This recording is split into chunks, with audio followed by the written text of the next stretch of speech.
Selama tempoh 2 minggu ini, saudara-saudari dan anak-anak hanya perlu berada di rumah. Just stay at home. Kerajaan telah memutuskan tempoh Perintah Kawalan Pergerakan akan dilanjutkan sehingga 14 April 2020. Perintah Kawalan Pergerakan PKP yang dijangka berakhir pada 28 April 2020 akan dilanjutkan untuk tempoh 2 minggu lagi. Saya ingin merayu kepada saudara-saudari, tolonglah stay put where you are.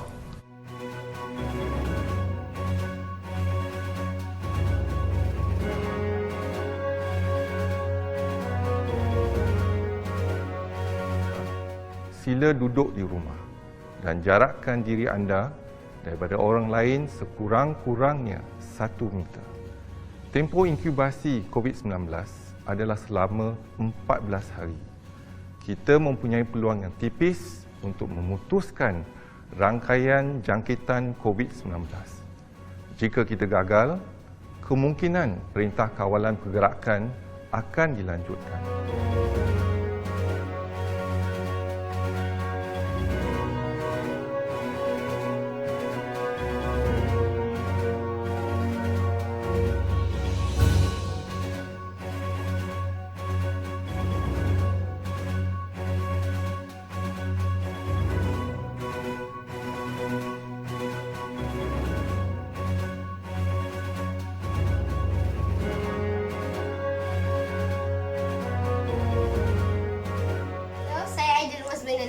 Saya akan menerangkan apa itu COVID-19. COVID-19 adalah sesuatu virus yang sangat kecil yang tidak boleh dinampak.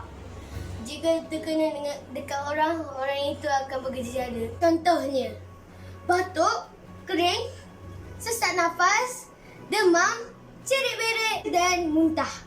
Apa itu COVID-19? Coronavirus adalah sejenis virus yang boleh menyebabkan jangkitan saluran pernafasan.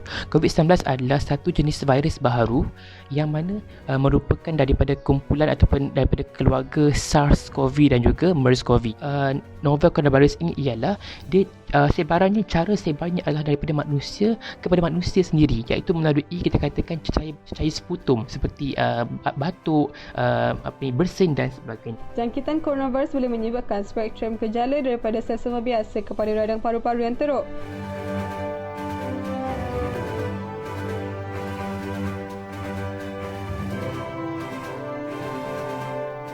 Keadaan di Malaysia. Baiklah, di Malaysia penyebaran virus ini berlaku apabila kita menerima pesawat daripada Wuhan sendiri yang mana mendarat di Langkawi. Puncak penyebaran ini berlaku apabila adanya jemaah tabligh. Okey. Keadaan semasa kat Malaysia sekarang dia dah menurun dan PKPP iaitu Perintah Kawalan Pergerakan Pemulihan telah pun dijalankan di Malaysia. Pekerja sudah boleh mula bekerja dan sekolah akan dibuka pada 24 Jun ini, tapi mereka perlulah mengikut SOP yang ditetapkan oleh kerajaan. Namun saban hari keadaan semakin baiklah sebab kita melihat sekarang ni kes pun hanyalah 10, 16 dan 2 hari lepas kita lihat kes discharge, kes yang sembuh telah mencapai angka 333, which is angka yang tertinggi setakat ni untuk rekod di Malaysia.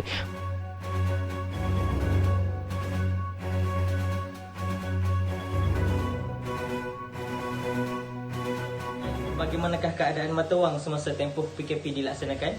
So, nilai ringgit, iaitu nilai ringgit Malaysia menurun apabila COVID-19 semakin teruk. Ini disebabkan oleh keadaan sekeliling apabila tiada berlaku import-export di antara company ataupun di antara syarikat yang tidak mengeluarkan wang dan tidak menerima sebarang wang. Bila PKP sudah hampir tamat, kerajaan sedang berusaha untuk menaikkan kembali mata wang kita agar lebih teratur dan lebih bernilai di negara-negara lain, iaitu di antarabangsa. Keadaan mata wang semasa tempoh PKP ini dilaksanakan, nilai ringgit menurun. So secara tidak langsungnya industri kewangan dan import ekspor paling terkesan. Hal ini kerana mereka perlu menyediakan bahan mentah dan membeli bahan mentah dari luar negara dan mereka terpaksa menanggung kos lebih tinggi.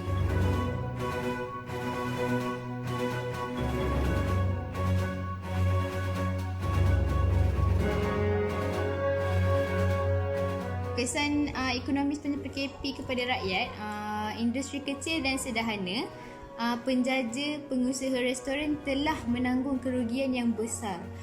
Penutupan operasi dan perberhentian pekerja juga telah berlaku dan meningkatkan kadar pengangguran. Apakah kesan ekonomi dari segi kes COVID ini kepada rakyat Malaysia? Baiklah, bila kita cakap pasal COVID, kita kena lihat apa keadaan yang berlaku. Di Malaysia, ia bukanlah fully lockdown, dia adalah Perintah Kawalan Pergerakan. Apa yang berlaku? Kerajaan menghadkan daripada peniaga kecil, misalnya peniaga yang berjual gerai buah di jalanan dan sebagainya, juga a few kedai-kedai untuk tutup secara totalnya, untuk tidak menjual, okey, ketika fasa RMO diperkenalkan.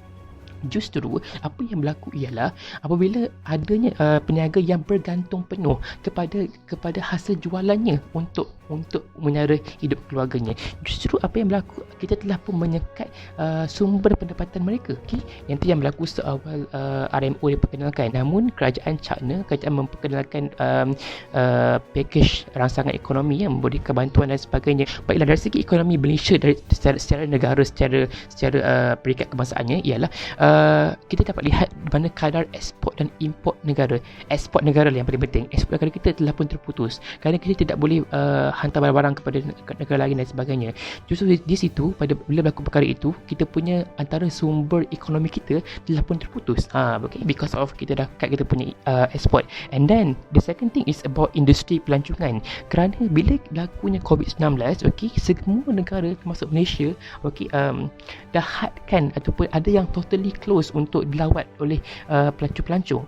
So dekat situ Malaysia telah pun kehilangan pelancong-pelancongnya. Misalnya kita pernah mendapat beribu 2 juta pelancong daripada China. Bayangkan, yang datang membeli belah menggunakan duit ringgit Malaysia. Justru apabila berlakunya COVID-19 ini, kita telah pun menghadkan ataupun kita telah pun menyekat pelancong-pelancong luar daripada datang ke Malaysia untuk membeli belah menggunakan duit ringgit Malaysia. Justru dekat situ telah pun berlaku satu sekatan untuk kita punya aliran wang ringgit kita. Okey, yang saya lihat dari segi ekonomi, di mana dari segi pelancongan sendiri yang memang sangat-sangat affected. Dan kita lihat sendiri bagaimana syarikat penerbangan besar Air Asia telah pun memecat beberapa beratus 100 lebih pilot dan juga staff-staffnya, menunjukkan bagaimana COVID ini memberikan kesan yang sangat-sangat signifikan kepada syarikat-syarikat ekonomi dan sebagainya.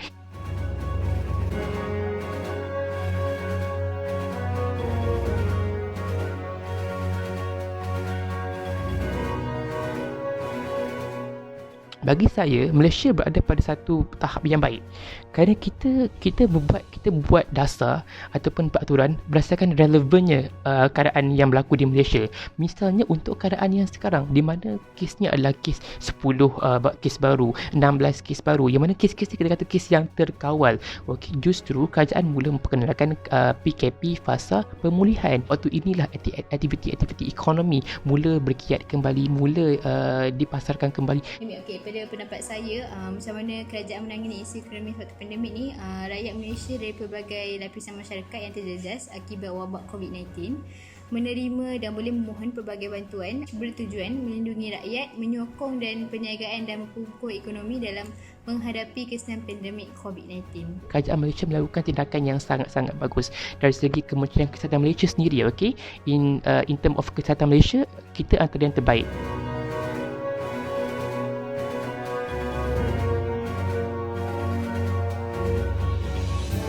Pakai mask, pakai sanitizer dengan jarak sosial.